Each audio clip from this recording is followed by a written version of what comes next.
जरूर निकाल।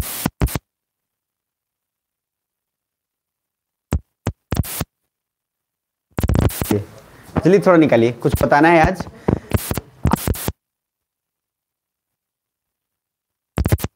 इतना कल तक पढ़ा है, क्लियर होना है, फिर रीड करना है यहीं पे। तो लास्ट बार जो रिवाइज हो, ठीक है, सुन रहे हो सब?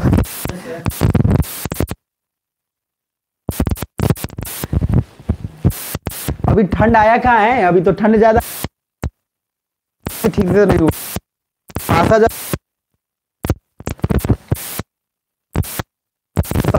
अभी कहाँ तो आग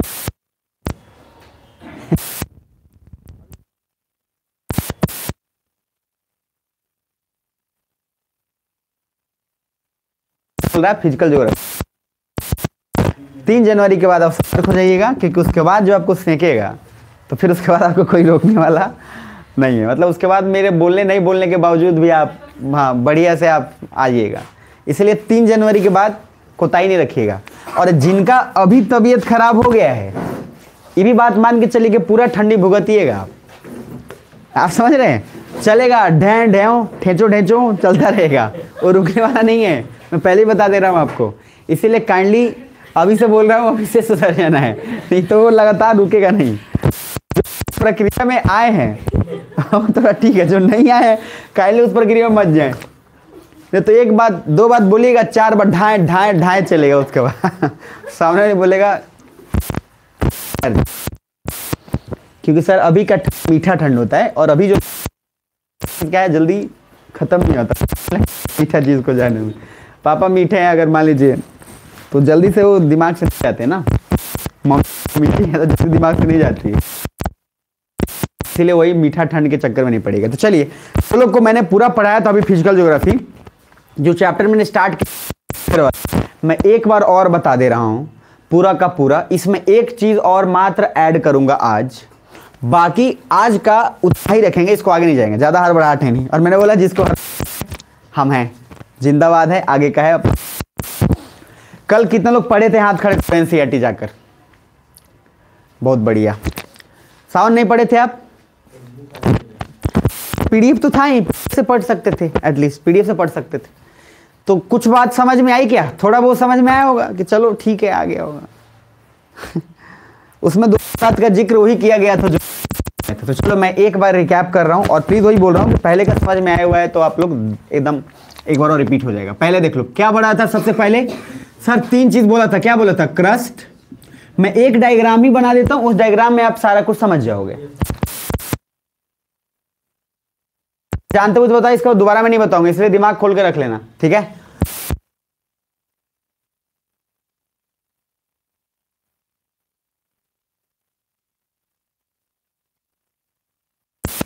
ठीक है जी।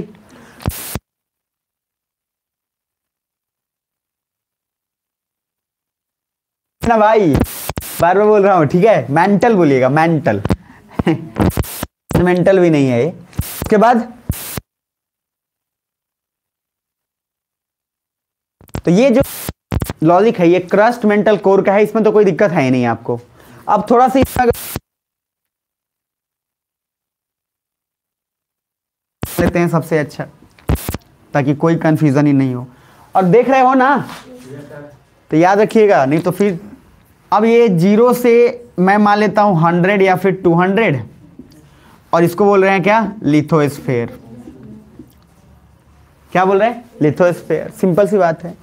100 200 से कहाँ जाओगे, 700 तक अप्रोक्स, तो ये क्या हो गया, एस्थेनोस्फेयर।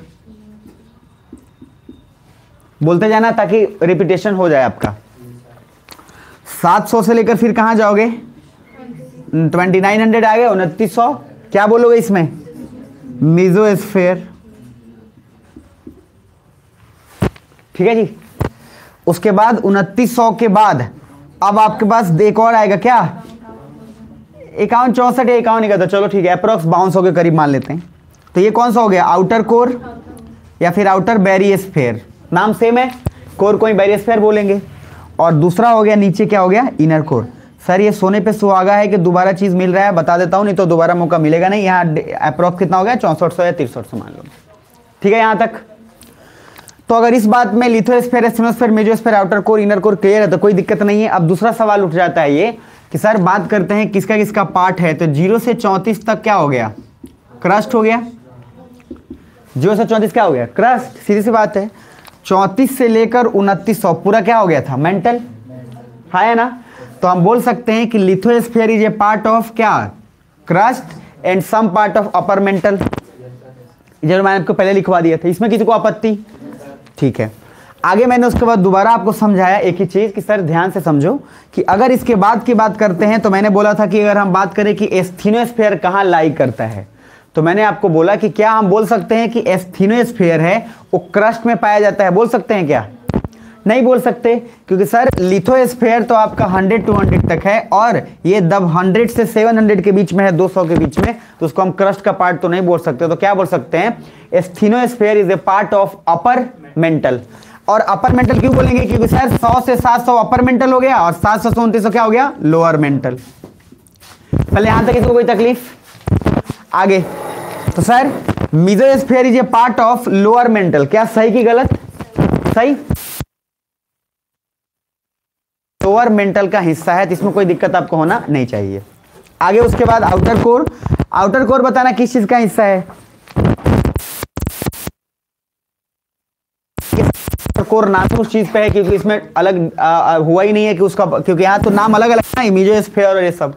यहाँ सर इसको हम बोल सकते हैं आउटर कोर। तो आउटर कोर सिंपल है, आउटर कोर में है जिसका लेंथ कितना है 2900 से लेकर 5100 या अप्रॉक्स 5200, और इधर आपको 6400 में हो गया इनर कोर।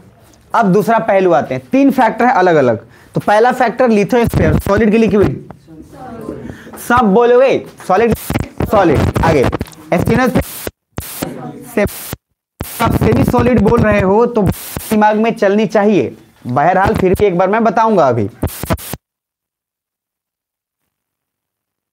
आउटर कोर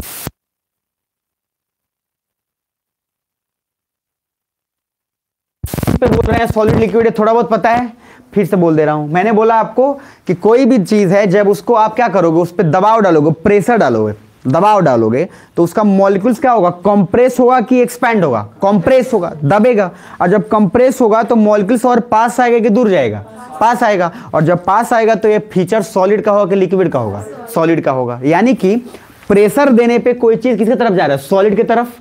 और अगर प्रेशर सर हम हटा रहे, एक्सपैंड करेंगे तो किसकी तरफ जाएगा, लिक्विड की तरफ। तो सर 2 फैक्टर है, एक है प्रेशर, दूसरा क्या है, टेम्परेचर।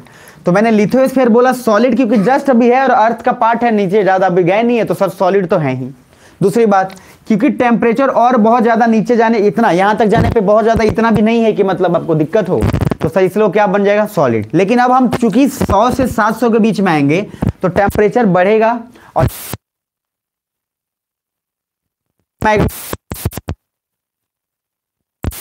मटेरियल जब तक नीचे है मैग्मा है, जब ऊपर आ जाएगा तो क्या बोलेंगे, लावा। क्या बोलेंगे, मकई का बोलो चाहे जो बोलो भाई,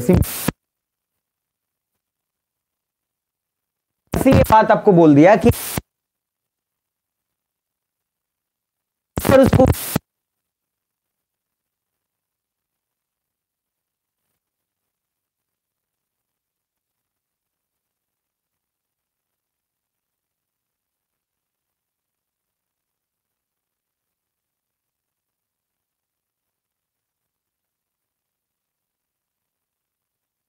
ठीक ठाक मामले कहने है।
तो उसका क्या होगा, बॉइलिंग पॉइंट या उसका मेल्टिंग पॉइंट क्या होगा। तो यहां पे जब हम मेसोस्फीयर पे आते हैं तो मेसोस्फीयर पे आने के बाद दो चीजें बहुत ज्यादा है और टेम्परेचर इसलिए उतना ज्यादा रोल प्ले नहीं करता है कि सर ये भी क्या है, सीमा इसमें भी है, ऊपर में सियाल। अरे भैया मेसोस्फीयर में क्या है, लोअर मेंटल का पार्ट है ना, और मेंटल की सीमा से याद है कि भूल गए, क्रस्ट क्या है, सियाल, मेंटल क्या है, सीमा, और ये क्या है, नेफे। तो सर मेसोस्फीयर में जब हम आते हैं तो मेसोस्फीयर मेंटल का ये लोअर पार्ट मेसोस्फीयर है, लोअर मेंटल, और लोअर मेंटल में है तो इसमें मटेरियल कौन सा है, सीमा। तो यहां भी मटेरियल सेम है, यहां भी मटेरियल सेम है। तो लॉजिक कहने का क्या मतलब, कॉमन क्या है, सिलिकॉन और सिलिकॉन। दबाव बढ़ जाएगा, और जब दबाव ज्यादा बढ़ेगा तो सर वो कौन सा चीज हो जाएगा, सॉलिड हो जाएगा। अब आते हैं यहाँ पे आउटर कोर। आउटर कोर में आने के बाद अब मटेरियल चूंकि चेंज हो जा रहा है, और मटेरियल चेंज होगा तो अब यहाँ पे सर फर्क किससे कारण पड़ेगा, टेम्परेचर के कारण। जल्दी पिघला देगा तो दबाव अब यहाँ नेग्लेक्ट हो गया, वो ज्यादा बढ़ गया, तो इसीलिए सर उसको हम यहाँ पे क्या हो जाएगा, लिक्विड फॉर्म। क्योंकि मैंने बोला कि जितना ज्यादा टेम्परेचर बढ़ेगा उसको क्या ले जाएगा, लिक्विड में, प्रेशर ज्यादा बढ़ेगा तो कहाँ ले जाएगा, सॉलिड में। और लास्ट बच गया इनर कोर, सॉलिड होना तभी था क्योंकि अब टेम्परेचर फिर भी प्रेशर ज्यादा डोमिनेट कर जाएगा। क्लियर है यहां तक, ये तो पहले भी क्लियर था लेकिन फिर भी मैं एक बार लास्ट बता देना, बात खत्म। क्योंकि इसके आगे आपको दोबारा ये चीज नहीं सुनना है मेरे को कि नहीं हो भाई, एकदम क्लियर कर रखना है, बिल्कुल सब कुछ सही तरह क्लियर होना चाहिए, ट्रांसपेरेंट। अब इसके बाद मैंने आपको कल बताया था दो चीज आगे, क्या था, अर्थक्वेक का। एक मैंने कल आपको टेबल बनाया था, तो मुझे बताओ कि होल अर्थ की बात कर मिल रहा था, और जब सिर्फ और सिर्फ इनका परसेंटेज, ये ध्यान रखना है कि ऑक्सीजन परसेंटेज कितना था, अरे है ना, तो बोलो। तो सर उसमें आपको थोड़ा सा संभाल के काम कर लेना है। अब इसके आगे का रोल जो प्ले वाले है एक बार और बता दे, पार्ट क्लियर कर हो जाए। अर्थक्वेक,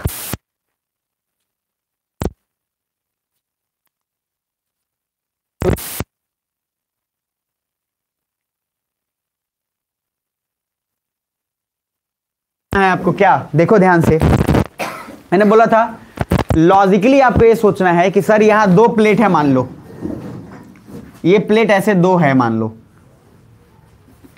ठीक है, बस ध्यान से समझ लेना। और ये दो प्लेट, इसमें अंदर मैंने बोला था कि मैग्मा का मूवमेंट होगा, आगे मैं अभी पढ़ाऊंगा मतलब कॉन्टिनेंटल ड्रिफ्ट पढ़ाऊंगा, उस समय थ्योरी आ जाएगा, सुनना ध्यान से। तो मैग्मा नीचे है, तो मान लो मैग्मा मूव कर रहा है, ठीक है, अब मैग्मा कुछ इस कदर अपना मूव कर रहा है, ठीक है जी।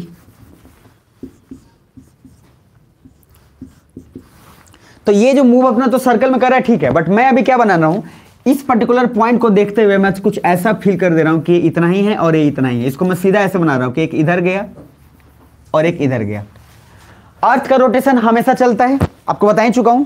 तो सर अर्थ का रोटेशन करने में कितना घंटा लगता है, मतलब अर्थ जो है आसपास एक दिन में कितना लेकर कट लेता है, बता दिया हूं मैं, 23 घंटा 5 घंटे 23 आवर्स, उसके बाद क्या 5 घंटे 48 मिनट, जल्दी बोलो, तो 23 घंटे कहाँ, हाँ तो क्या हो गया 23 आवर्स, उसके बाद बोलो 56 मिनट, और फिर क्या हो गया 4 सेकेंड्स, जिसको हम लोग आसपास कितना लगभग मान लेते हैं कि सर ये 1 घंटे के करीब, जो 56 मिनट 4 सेकंड उसको 1 घंटा मान लेते हो, 24 घंटे हो जाते हैं।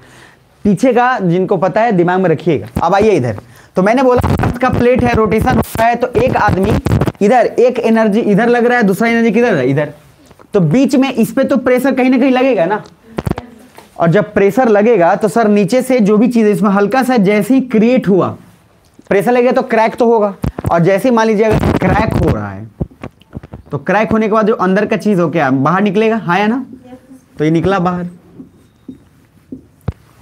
तो ये तो मैंने लॉग बताया, क्रैक हुआ तो वोल्केनो बाहर निकला, बट हम अभी क्या पढ़ रहे हैं, अर्थक्वेक। अर्थक्वेक में ये जरूरी नहीं है, हमेशा ध्यान रखिएगा कि क्रैक होना कंपलसरी है, बिल्कुल जरूरी। बहुत फास्ट हो जाएगा, तो ऑटोमेटिक वाइब्रेशन कंपन क्रिएट करेगा। और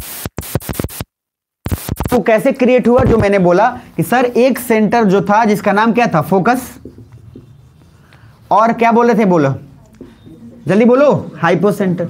तो फोकस और हाइपो जहां से अर्थ क्या हुआ है, ओरिजिनेट हुआ है, अर्थ की उत्पत्ति, सॉरी अर्थ को क्या है, उत्पत्ति हुई है। अब यहां से जैसे निकला आगे गया तो पहले पॉइंट पे हिट किया, उस पॉइंट का नाम क्या है, एपी सेंटर। और एपी सेंटर पे जैसे ही हिट किया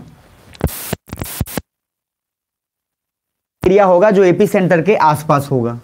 तो मैंने वही बोला ज्यादा प्रभावित होता है, इसलिए सिस्मोग्राफ कहां लगाते हो, आसपास, जहां पे एपी सेंटर जहां पे हो। इसलिए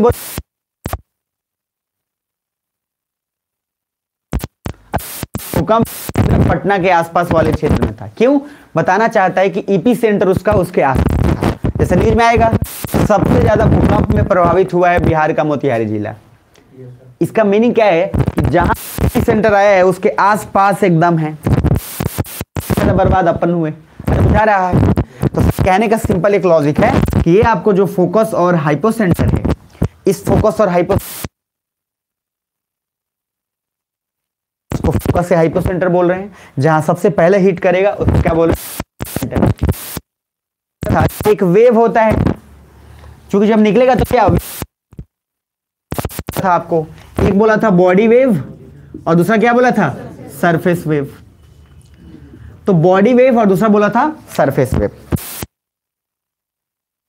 तो बस सिंपल से एक बात बोला था कि बॉडी वेव का मीनिंग है कि जो अर्थ के इंटीरियर से वेव चल,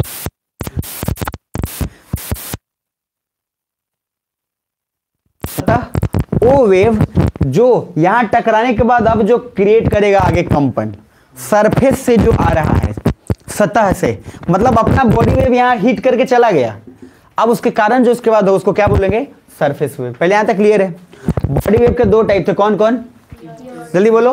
एक हो गया पी, दूसरा क्या हो गया, एस। तो पी मतलब क्या था, सेकेंडरी, प्राइमरी। तो प्राइमरी इसलिए इसको बोल रहे हैं क्योंकि यहां से जितने सारे वेव्स निकल रहे हैं उसमें सबसे पहला वेव जो यहां पहुंच रहा है वो कौन सा वेव है, पी वेव।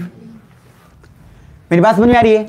और जब सबसे पहले अगर पी पहुंच रहा है तो एक बात तो तय है कि सर स्पीड तुलनात्मक रूप से ज्यादा है, तभी ये पहले पहुंच रहा है या ना। क्योंकि अगर ये पहले पहुंच रहा है तो सिंपल से मीनिंग है ज्यादा तेज दौड़ा है। अब 4 आदमी दौड़ा मीटर दौड़ गया, अब एक आदमी, तो पी की स्पीड ज्यादा, तो पी का स्पीड ज्यादा होने के कारण ये वेव है वो करता है। और वो पैटर्न कौन सा है, जिस तरीके से साउंड वेव और है आराम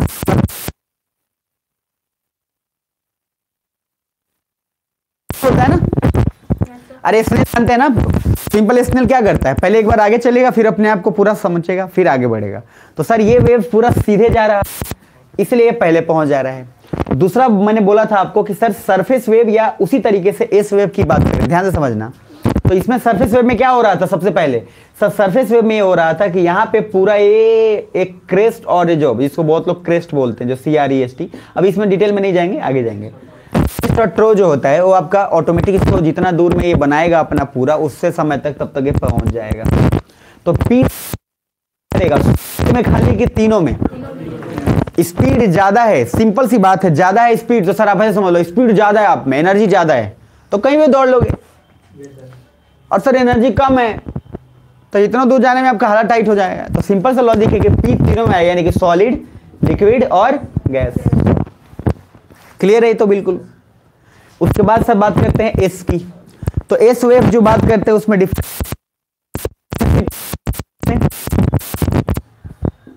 और सॉलिड क्यों जाएगा, सिर्फ क्योंकि मैंने बोला एस वेव का स्पीड अगर स्लो है, तो जब एस वेव का स्पीड स्लो है तो एक बात तो तय है क्या कि सर एस वेव का स्पीड स्लो है तो वो वहीं पे ज्यादा भाग पाएगा।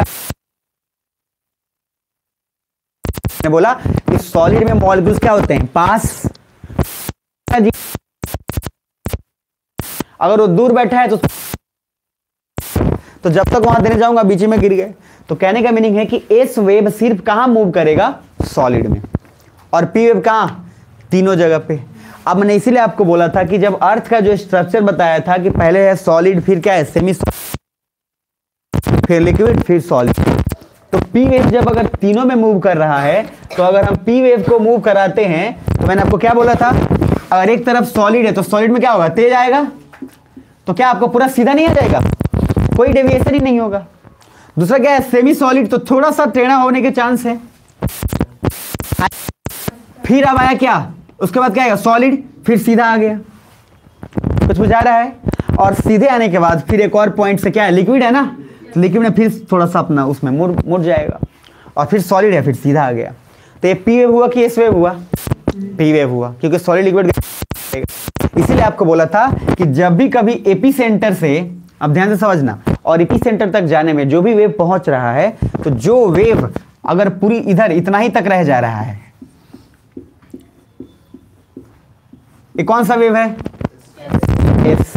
एस वेव क्यों है, क्योंकि इसका इतना जोन क्या है, खाली है। और खाली होने का सिंपल एक कारण सूचक है कि पृथ्वी जो है एक टाइप के मटेरियल से नहीं बना है, क्योंकि एक टाइप के मटेरियल से बना होता तो पूरा सीधा इसको आना चाहिए था।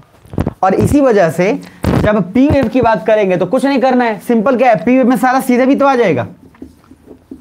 तो शैडो जोन ज्यादा किसमें, एस में, और पी में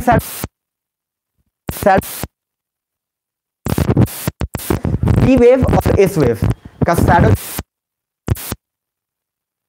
सिस्मोग्राफ।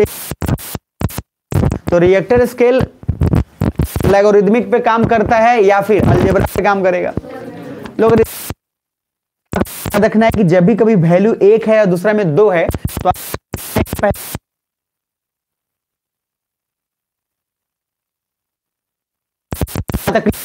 अब एक लिख लीजिएगा, हालांकि क्वेश्चन पूछ लेता है, मरकैली स्केल लिख लीजिए, मरकैली स्केल।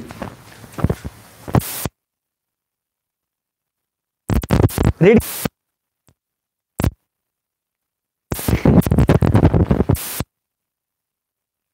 नहीं, आज पूरा यही रीड करवा के तभी भी। मरकैली स्केल, मरकैली स्केल देखो, मरकैली नाम है सर।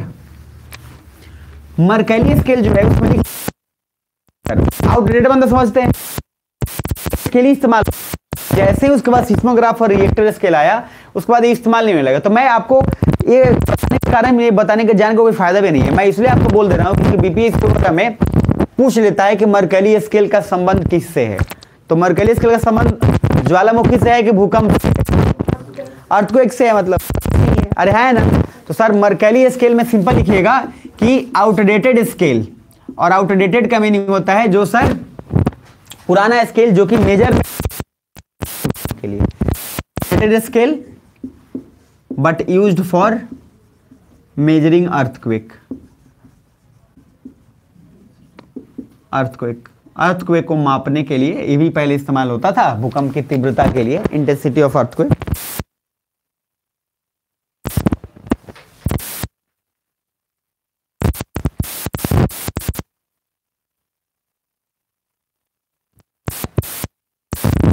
तो मरकैली स्केल का जिक्र जब मिल, तो वही मैंने बोला नहीं लेना है, नहीं तो मुंह खोल के पच्छे का हवा पी।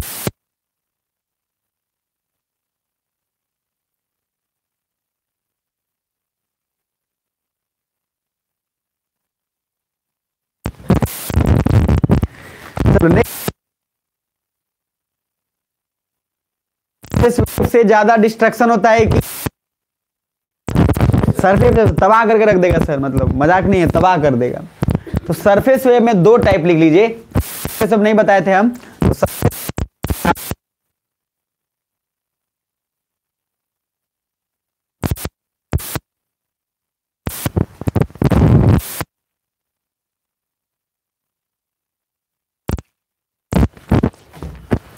एक लिख लीजिएगा एल वेव, और दूसरा है रेलिंग, RAYLEIGH नाम है। ये एल वेव का मीनिंग है लव वेव। तो सर ये लव वेव, लव ट्रायंगल नहीं है, ये लव वेव।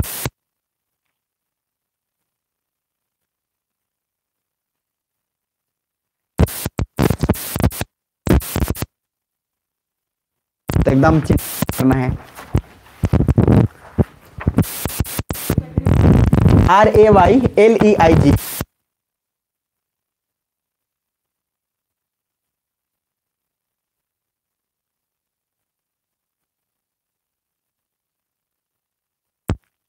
ब्रेक नहीं हो जाए, बस इतना खाली रहना चाहिए, बाकी स्पेलिंग ऊपर एच लगाइए चाहे मत लगाइए, कोई दिक्कत नहीं।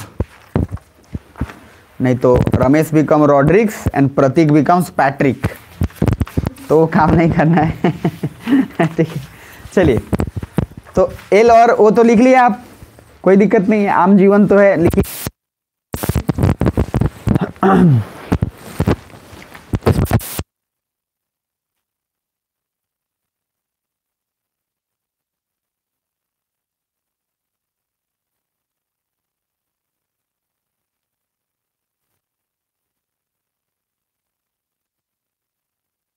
और इंग्लिश में भी लिखना, इंग्लिश में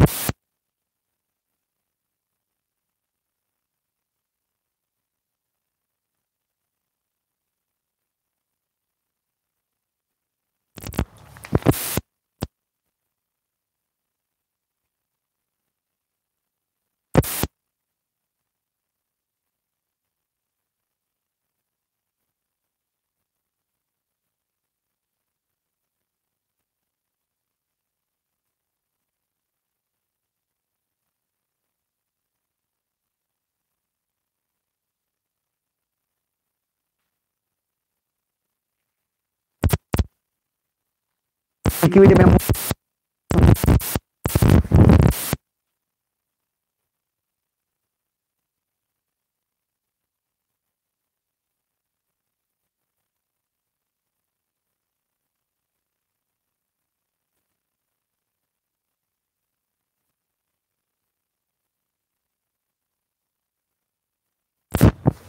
ठीक है, प्रॉब्ली ऑफ, क्या मतलब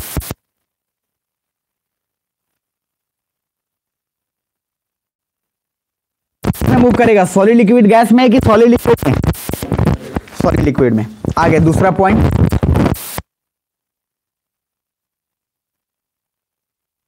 सबसे ज्यादा कुछ खास प्रभावित होता है, लेकिन लिख लो, उसमें सबसे इंपॉर्टेंट लिखो जल्दी। एक से ज्यादा बर्बादी ज्यादा नहीं हो रहा, मतलब इसकी इंटेंसिटी भी ज्यादा नहीं है, इंटेंसिटी भी ज्यादा नहीं है, तो ये कहाँ मूव करने की कोशिश ज्यादा करेगा? सॉलिड में के लिए से बात,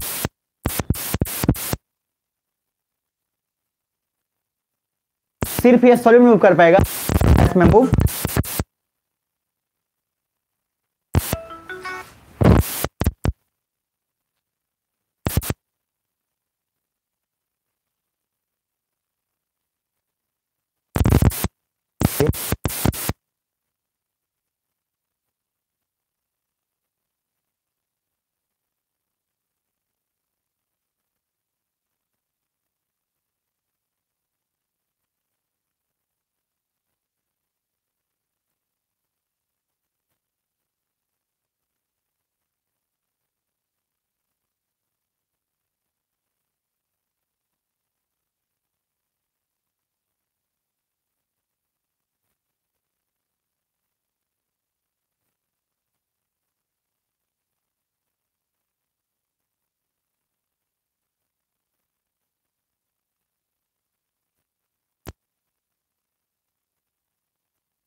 सॉलिड में, सॉलिड में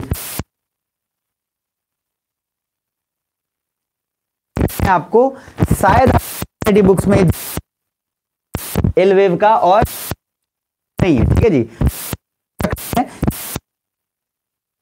पहले ही बोला हूं कि जो आप पढ़ा ले, बाजी कोई चीज पढ़ोगे तो आपको लगेगा एकदम चल रहा है, नहीं तो आप एनसीईआरटी 20 बार पहले से पढ़ गया हो, कुछ नहीं होना है, मैं पहले बोल दे रहा हूं। मैं बार बार बोल रहा हूं कि बोलो सर हम एनसीईआरटी पढ़ चुके हैं, शुरुआत वो टॉपर वाला बात है, टॉपर बोल दिया एनसीईआरटी पढ़ना है, अरे कुछ नहीं होगा भाई, फिजिकल ज्योग्राफी ना इधर इधर चलना चाहिए, इधर उसमें एनसीईआरटी बुक और कोई जो सबसे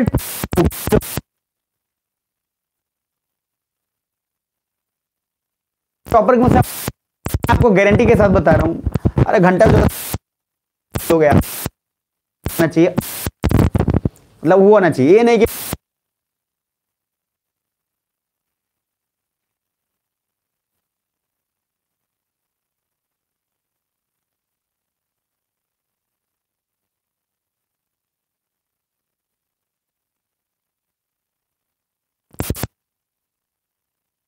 नहीं कर ले कठपुतली।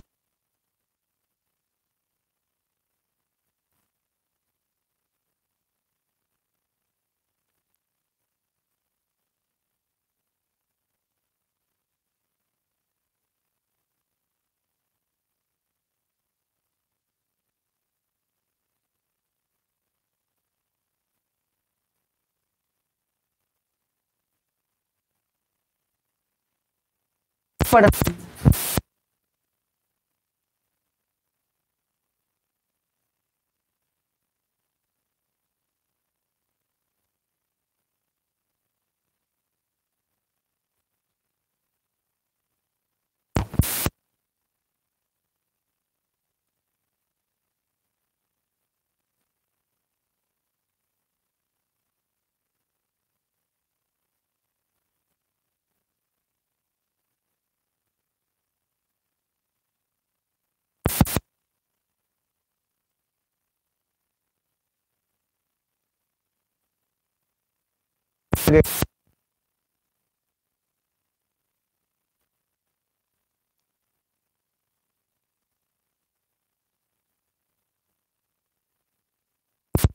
इग्नू का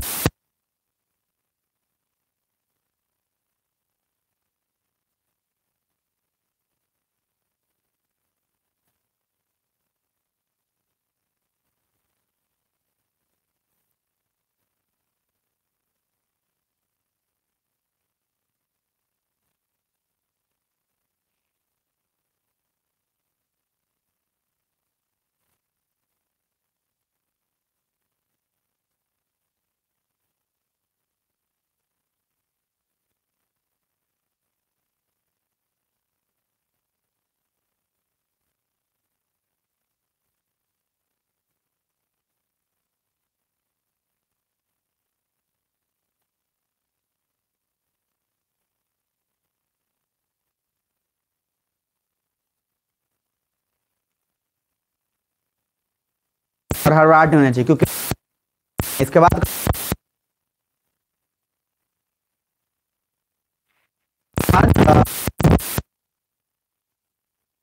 इसीलिए मैं इसमें दिया। तो सर और जब नहीं समझ में आए तो सर 10 बार देखिए, 10 बार देखिए, 1000 बार, तब देखिए।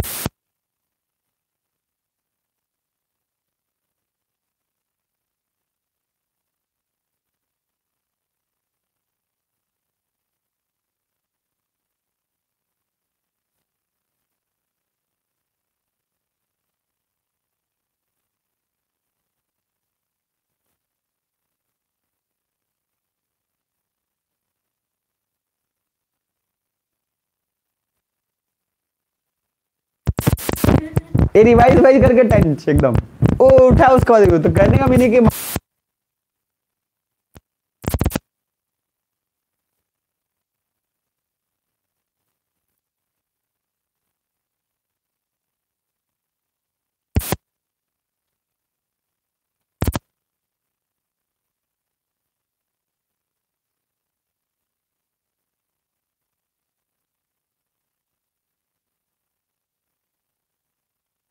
प्लीज ध्यान रखिएगा। तो हेडिंग रहेगा डिसकंटिन्यूटी, जो लाइफ में जरूरी नहीं है।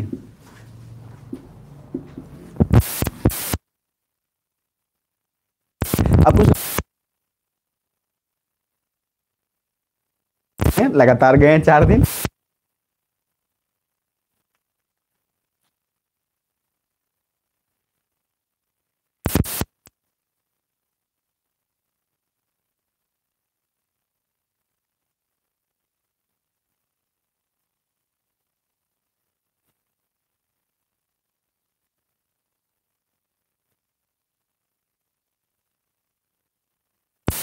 आ जाएगा, कुछ करना ही नहीं।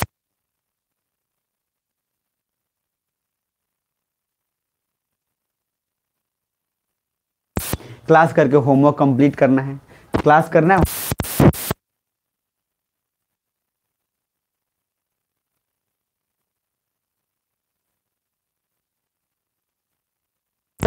तो पता है क्या पूछा, घंटा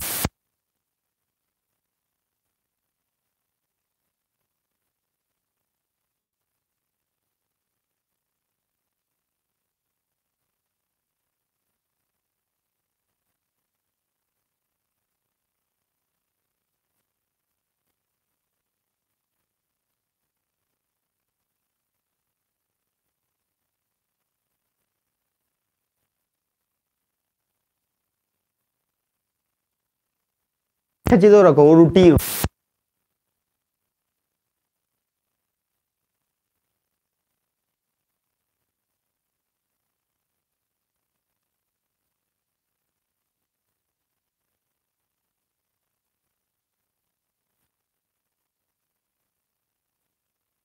ट्राई करिए, दूध पीस खाइए।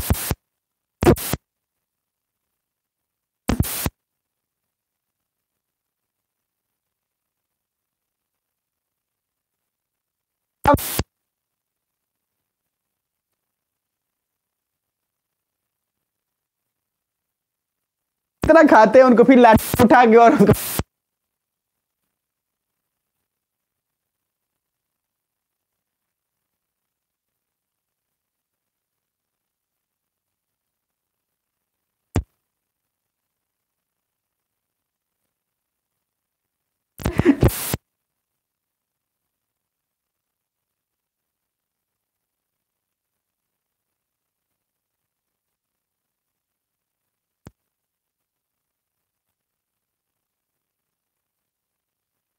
जब आप जाएंगे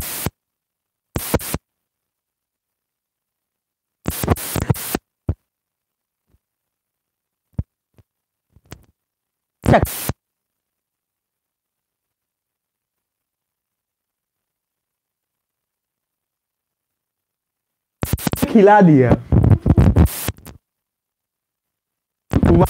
घर तक बीच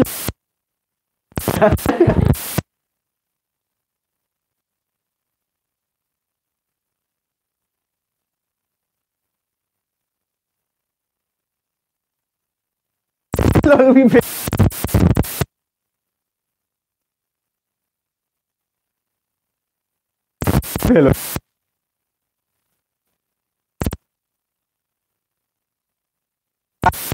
हो कि नहीं, क्यों किस। तो ये जो डायग्राम बनाया था, तो जो मैंने को मूव किया था, तो क्या लगातार आ रहा था क्या?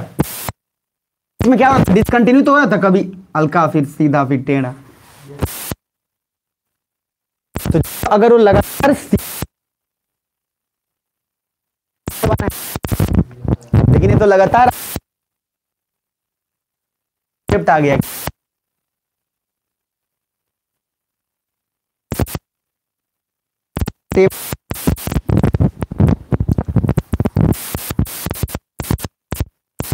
बनाने के बाद जैसे बनाए थे, क्या क्या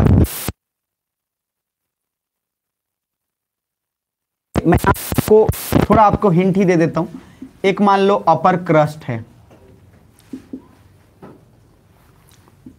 ऊपर क्रस्ट नहीं है ये, अपर क्रस्ट, उसके बाद नीचे लोअर क्रस्ट।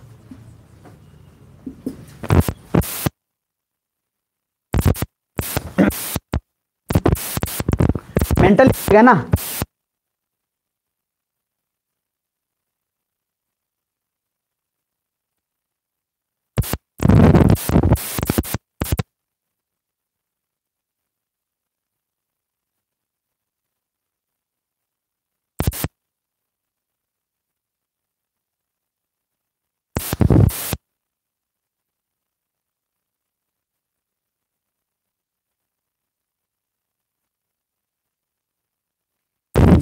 क्या आउटर कोर, इनर कोर। बाकी आप समझ, यहां लिथोस्फीयर को बिठा देंगे, अपर मेंटल में किसको बिठा, चलो मैं लिख,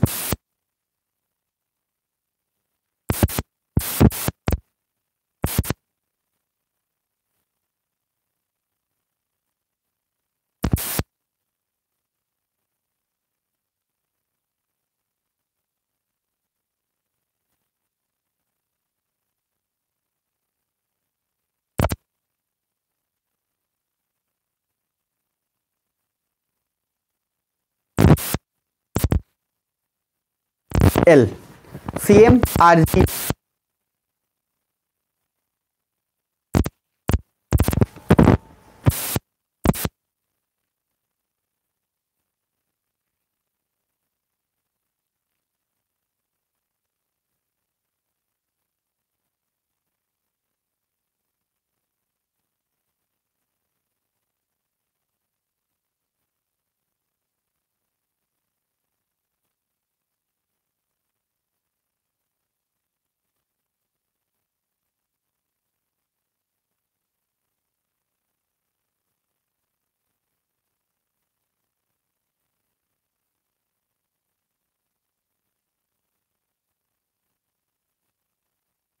जनरल कंपटीशन वाले सब जैसे नाम सुनेंगे ना भाग जाएगा, बाप रे कितना पढ़ावा था।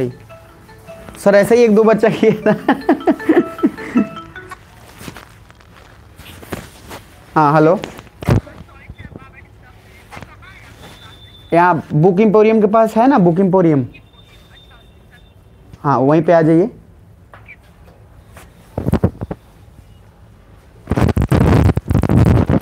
तो ये रेपिटी जी फॉर लिखिएगा, गुटेनबर्ग, गुटेनबर्ग नहीं है, गुटेनबर्ग, ये सब साइंटिस्ट का नाम है, ठीक है। गुटेनबर्ग और उसके बाद लहमान। अब तो पहले गुटेनबर्ग, गुटेनबर्ग को क्या लिखिएगा, लहमान,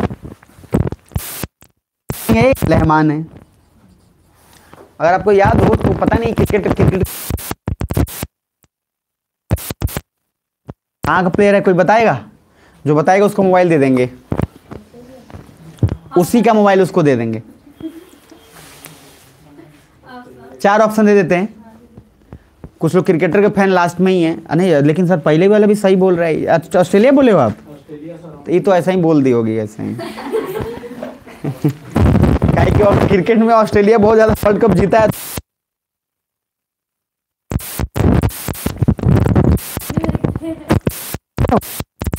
खेलना भी चाहिए, देखने के साथ खेलना भी चाहिए। वैसे भी आजकल तो मेंस टीम से अच्छा वुमेन्स टीम ही खेल रही है क्रिकेट, बढ़िया वही लोग खेल रहा है ठीक ठाक। और सैलरी भी अब दोनों को बराबर मिलेगा सर, मजाक बात नहीं है, सही बात है, होना भी चाहिए था यार, मेहनत सेम लगता है। तो लड़कियों को भी क्रिकेट में उतना ही पैसा मिलेगा जितना लड़कों को मिलेगा। और याद करो कौन सा जस्टिस में आएगा, पॉलिटी पढ़ाए हूँ, इकोनॉमिक जस्टिस, पर बोला था ना भाई, economic justice, equal wages for equal work. जब भी कोई शब्द, आप लोग तो मतलब उसी भाव में रहते हो। आप लोग देखो एक मैथ के जो क्या बोलते हैं एल्बर्ट आइंस्टाइन, और जब भी बात आपसे करेगा फिजिक्स के बारे में बात करेगा, उसका हर चीज फिजिक्स से रिलेटेड होगा। आप आईएएस की तैयारी कर रहे हो, आपको हर चीज उसी एंगल से ही उसी तरह से बात करना, उसी भाषा में बात करना है। लोग के लिए 300 लोग मरे हैं, 400 लोग मरे हैं, आपके लिए दिमाग रखना है जीएस का क्वेश्चन पेपर बनेगा यहाँ से। तो सर आपको उसी ढंग से सोचना पड़ेगा, नहीं तो आप हवा में नॉर्मल सोच रहे हैं तो क्या फायदा है। आपके सपने में भी वही चीज चलना चाहिए, जीएस पेपर, आईएएस का प्रीलिम्स में क्या करें। तो आपकी भाषा भी वैसी होनी चाहिए, जब आप किसी से बात करो तो बात करो, पता है तेरे साथ ना इकोनॉमिक जस्टिस नहीं हुआ है, आप उस लैंग्वेज को इस्तेमाल करो, पढ़े हो। लड़की जब आए तो मिलो, सर आप तेरे साथ पॉलिटिकल जस्टिस नहीं हुआ है, आप समझ रहे हो। अब सामने वाला कहेगा भाई पागल हो गया है, वही मैंने बोला पागल हो गए तभी इतिहास रचोगे, नहीं तो समझदार बनोगे तो सर वही काम करना, पढ़ते रहना जीवन भर। लहमान डिसकंटिन्यूटी, ये लिख लिए। सवाल ये उठता है कि सर ये आप लिख क्यों दिए, बताइए, अभी बताएंगे। यहाँ देखिए सी, मैं लिखते जा रहा हूं, अब ये तो लिख ली हो गया आप इधर, ये सब साइंटिस्ट के नाम है, उन्होंने बताया, साइंटिस्ट ने इधर। पहले सबको क्या सुन रहे हो तो जोर से रिस्पॉन्ड करिए सर। अब अगर मान लो सर सबसे पहला सर सी बोल रहे हैं, ध्यान से समझना। अगर बोल रहे हैं कि सॉरी कॉनराड है अगर, तो कॉनराड में 2 चीज ध्यान में रखना है। पहला क्या कि अगर ये बोले कि अर्थ एक ही चीज से अगर बना है, मान लीजिए सिर्फ सॉलिड से, तो सिर्फ सॉलिड से बना रहता तो जो लाइन या जो वेव है वो सीधा था, अरे हाँ है ना। लेकिन जब साइंटिस्ट ने नोटिस किया कि नहीं बहुत फिर ऐसे आ रहा है, फिर ऐसे, तो फिर यानी कि अर्थ एक चीज से तो नहीं बना है। कहने का सिंपल लॉजिक है कि आप रदरफोर्ड एक्सपेरिमेंट पढ़े होगे साइंस में, याद है या सुने तो होगे, तो कोई बात नहीं। आपने तीर मारा तो तीर को सीधा जाना चाहिए था, किसी चीज के भीतर मारा आपने, लेकिन अगर वो सर फिर ऐसे एक बात तय होता है कि कुछ ना कुछ सामने था, तभी तो सीधा नहीं गया। तो लॉजिकली यहाँ पे भी सेम इन लोगों को समझ में आ गया था कि अर्थ एक टाइप से नहीं बना है, क्योंकि वेव कहीं धीरे, कहीं स्लो, कहीं टेढ़ा, कहीं सीधा आ रहा है। इन्होंने अलग अलग एक्सपेरिमेंट किया। तो सबसे पहले कॉनरैड ने बताया कि अपर क्रस्ट और लोअर क्रस्ट के बीच में भी डिफरेंस क्रिएट हो रहा है। और मैंने आपको बोला था दो चीज, एक कॉन्टिनेंटल क्रस्ट और एक ओशनिक क्रस्ट, कल ही बोला था। बोला नहीं था कि क्रस्ट में ही बताया था आपको कि क्रस्ट में जो है एक हो गया कॉन्टिनेंटल और दूसरा क्या हो गया ओशनिक। तो इसने बोला सर इसके का नाम है कॉनरैड डिसकंटिन्यूटी। तो आप बगल में क्या लिखते जाओगे, कॉनरैड मीनिंग है जो अपर क्रस्ट और लोअर क्रस्ट के बीच में हो, क्या बोलेंगे अभी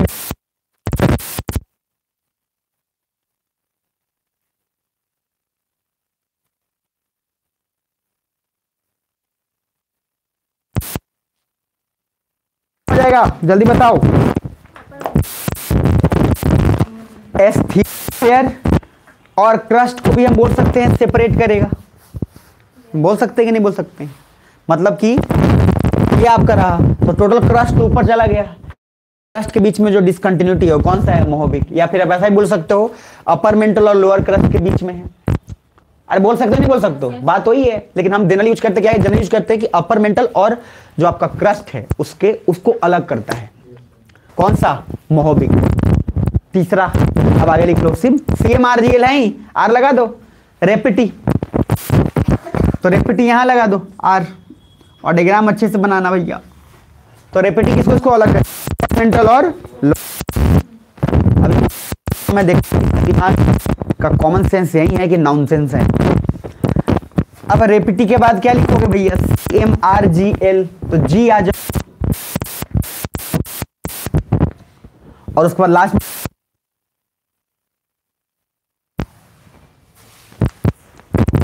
पक्का ऑल क्लियर, तो क्वेश्चन बता दो तब ना, नहीं तो उसके बाद क्लिनिक प्लस हो जाएगा फिर। चलिए जी,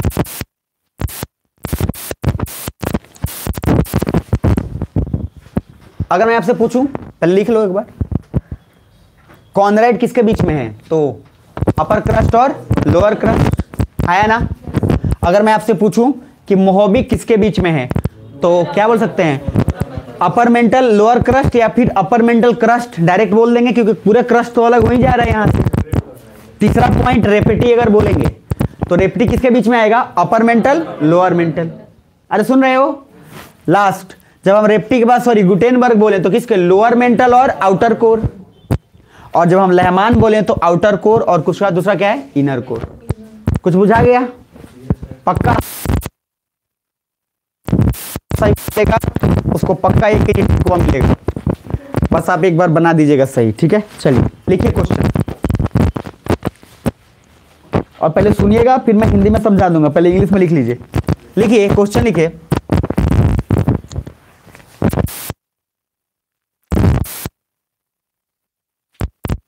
चलो ठीक है, तो अब लिखो first question number 1, from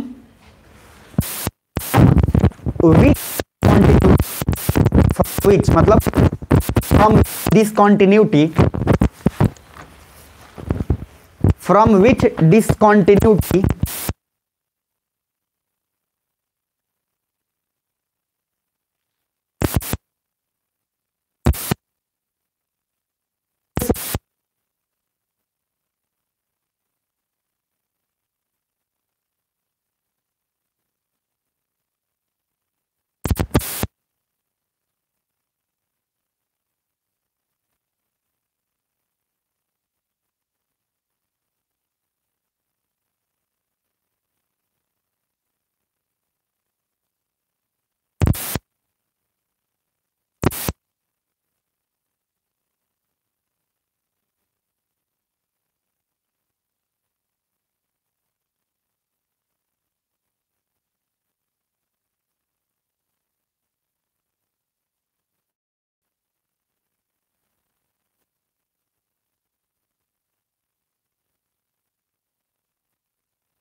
wave stops and does not continue, यही है ना क्या आंसर? जिसका हाथ खड़े कर,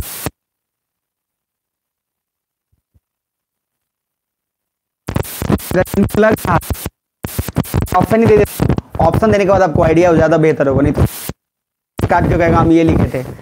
तो चलो हम ऑप्शन दे देते हैं, 3 ऑप्शन है। पहला कॉनरैड, दूसरा जिनका कॉनरैड हाथ खड़े करना, चलो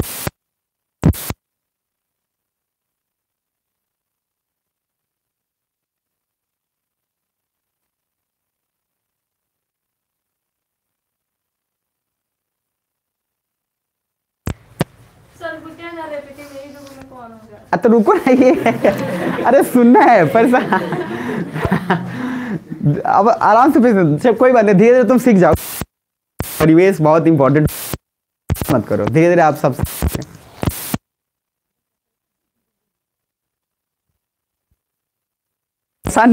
आराम से रहना, सब होगा, कोई दिक्कत नहीं, वो कोई लॉजिक नहीं है। तो पहला पॉइंट है गुटेनबर्ग में, फिर से हाथ खड़े करिए जिनका है। अरे भाई हाथ कम हो गया, दोबारा पूछे तो अब तो हाथ खड़े करें।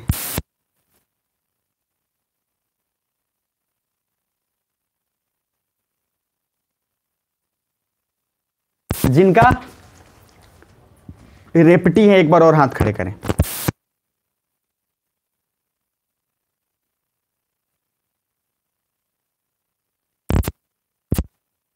था कौन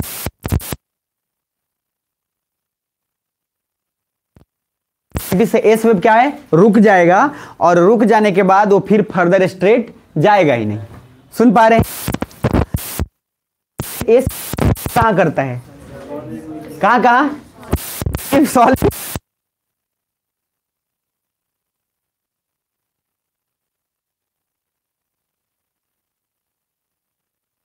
सॉलिड लिक्विड। अरे कहां कहां बोलने से क्या फर्क है, काम हम करेगा सिर्फ सॉलिड में।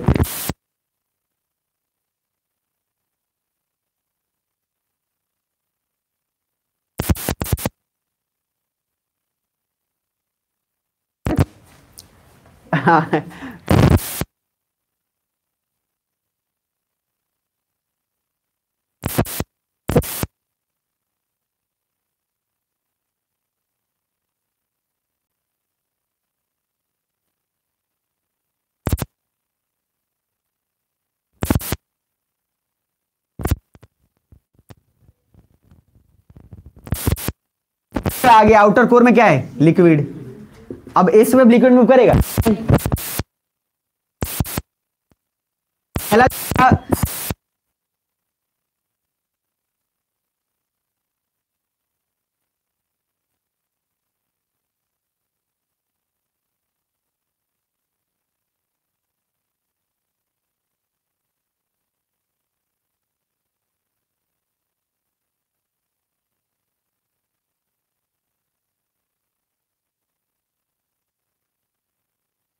में मूव नहीं करेगा, तो गुटेन वेव इससे आगे। यहां तक क्लियर है सभी को? बाद में मत कहना कि नहीं समझ में आया, सभी लोग बता रहा हूं, अभी फिर से पूछ रहा हूं, क्या सभी को समझ आया पॉइंट? जिनको समझ आया हाथ खड़े करो।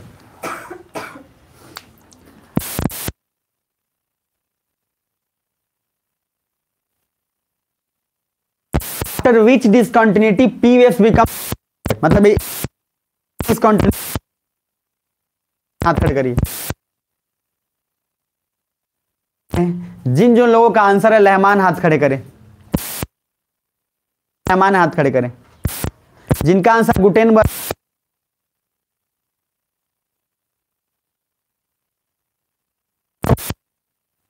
ले भैया काम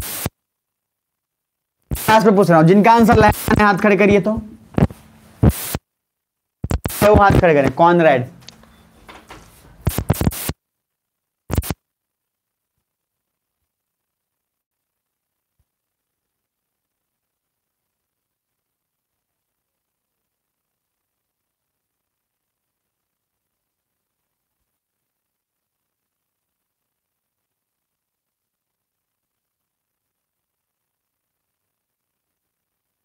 हो मतलब।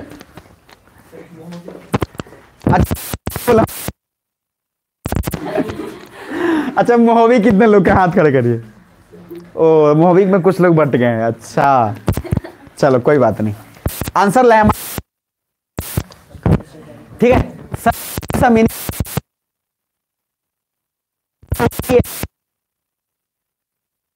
सर इसका कोई लाइलाज नहीं है।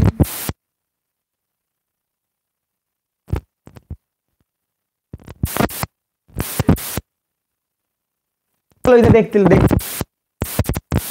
लो।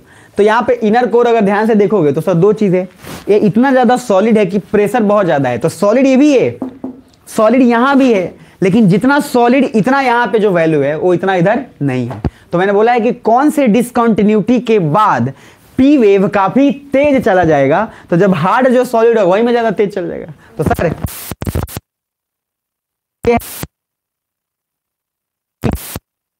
इतना तेजी से निकलेगा कि सर तेजी के बाद एकदम जो डेंजरस तरीके से भागेगा। तो लॉजिक मीन क्या है कि इनर कोर यानी कि गुटेनबर्ग नहीं ना ही मोहबिक, लहमान डिसकंटिन्यूटी के बाद, लहमान डिसकंटिन्यूटी के बाद क्या होगा, सबसे तरीके से सबसे तेजी से भाग जाएगा। कौन सा? इनर कोर में, सॉलिड में। यानी कि आपको याद रखना लहमान, तो लिख लीजिए लहमान discontinuity, लहमान discontinuity.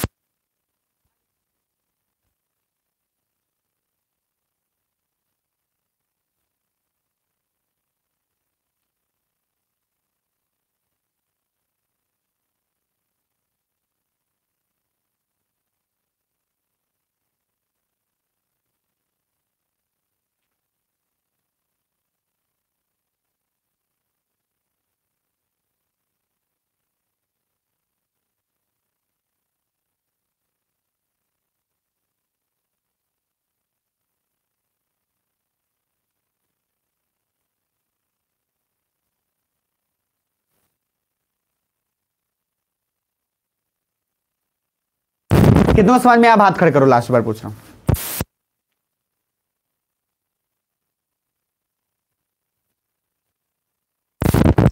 Cut to cut यही घुमा कर पूछ लेगा। लास्ट एक क्वेश्चन है, देखते हैं कौन बना देता है। एक बार लिख लो, फिर यही आज क्लास खत्म करेंगे। तो लिखिए इसी बात पे और जीवन का आनंद लीजिएगा। क्वेश्चन लिखिए, विच डिसकंटिन्यूटी इज बिटवीन, लिख लो, which discontinuity is between lithosphere and asthenosphere. कौन सा लिथोस्फेयर और एस्थेनोस्फेयर के बीच में आएगा?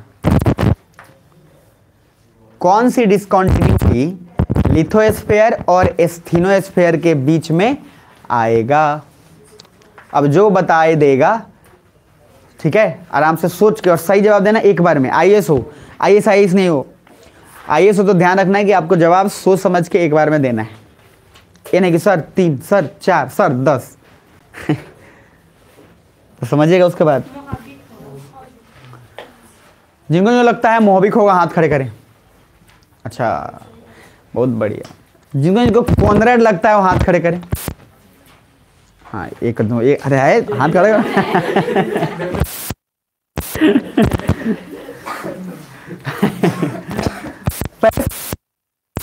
तो एक मैं पूछ, लिथोस्फेयर के बीच में और किसके बीच में? एस्थेनोस्फेयर के बीच में। बात तो सही है यार, दोनों तो है, मजाक बात नहीं है, सही बात है ये, ठीक है। उसका दिमाग बहुत तेज है, आप लोग समझे, भले है लेकिन इसका दिमाग बहुत तेज है और मैं इसलिए बहुत उसको ज्यादा मानता हूं मैं। बस इधर ध्यान से देखो, CMRGL। सोचो अपर क्रस्ट लोअर क्रस्ट के बीच में क्या है? अरे कौन सा है? कॉनरेड है। मैंने आपको बोला एक बात कि 0 से 34 तक क्या है? क्रस्ट है, क्रस्ट है। और लिथोस्फेयर कहाँ है? 0 से लेकर कहाँ तक? माने 100 to 100 तक। अरे है ना, कॉमन सेंस से सोचो। तो 0 से 100 या 200 तक आपका क्या होगा? लिथोस्फेयर। मैंने पूछा है लिथोस्फेयर और एस्थेनोस्फेयर के बीच में, तो सर होगा तो कॉनरेड भी, लेकिन ज्यादा एरिया किस में है? मोहबिक में, क्योंकि ज्यादा आप देखो ना इसमें तो 0 से 34 तक ही है ना, मान के देखोगे तो सर ये कॉनरेड सिर्फ 0 से 34 तक कवर कर पा रहे हैं। लेकिन अब गैप देखो 34 से अगर आप जाते हो उसके बाद स्टेनोस्फेयर उसके बीच का गैप, यानी कि ये रहा स्टेनोस्फेयर।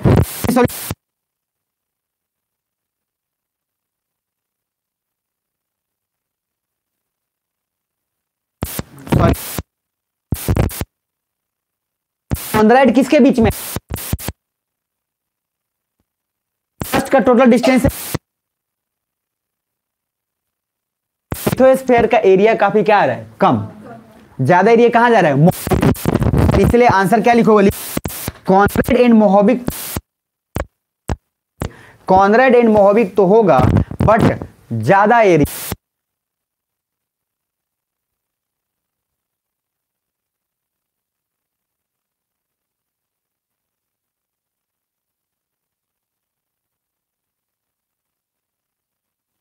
और कौन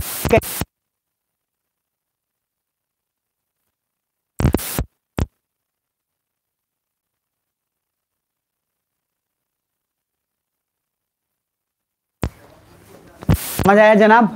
तो सर ये पूरा अब जो डिस्टेंस है ना ये याद रखना है आपको, नहीं तो ना बाद में बड़ा तकलीफ आपको फिर। इसलिए सर इससे मतलब जितने सारे डेटा आपको मैं दे रहा हूँ सारे डेटा वैसे हैं जो आगे इतना काम आना है कि इसके बिना काम नहीं चलने वाला। मैं आगे पढ़ाने वाला हूँ कॉन्टिनेंटल ड्रिफ्ट थ्योरी, बहुत इंपॉर्टेंट है। वैगनर हैरी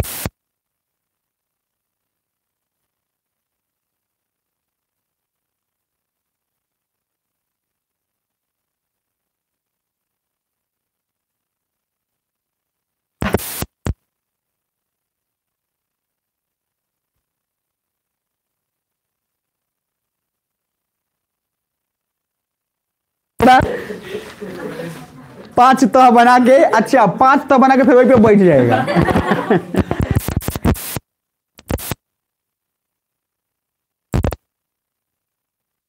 गेट गजब हाल है। अरे रुकना है भाई।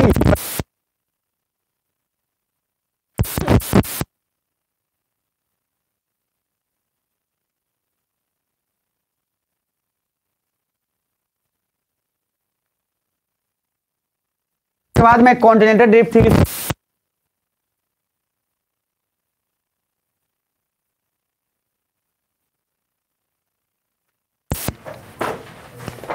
और एक शब्द समझ के रखना है, जिसको बहुत जरूरी होगा जाने का चले जाइएगा, मतलब जरूरी होगा कुछ काम होगा, हो सकता है काम हो तो चले जाइएगा, ठीक है।